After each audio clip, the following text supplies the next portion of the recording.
What are some of the conclusions and implications that we can draw from this lecture?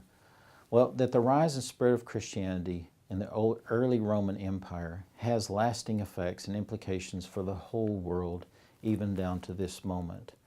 And that if one is looking for it, one can see many, many powerful effects of Christianity upon all of Western civilization down to this very moment. That there is a deep moral influence of the Christian spiritual awakening upon the Roman world that transformed it.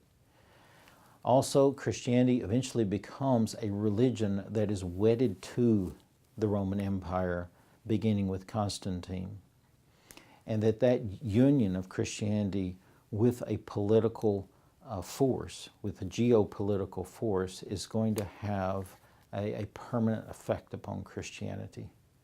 Now, that Roman Empire will split into eastern and western parts completely, but the west will fall in 476, and then Christianity, through the rise of the church, will go on to reorganize and to hold that western world together, even though it's still in many pieces. And it will go on to overcome many threats and endure many rival heresies and rival teachings. For over 1,500 years after Constantine, the union of political state and the Christian religion will become a way of life both in the East and the West. Many Christian beliefs and practices today still play a role in our culture, even though our culture is greatly at odds with Christianity in so many ways and trying to jettison them, but there's still vestiges of it sprinkled throughout. I think if you look for it, and you can find it.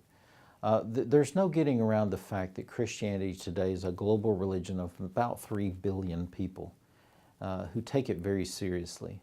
And this all began on the hillsides of Galilee, where Jesus preached the Sermon on the Mount, performed miracles, went to Jerusalem, and then died a horrible death on the cross, was buried, and then resurrected on the third day, transforming the lives of his followers, who went out and turned the world upside down.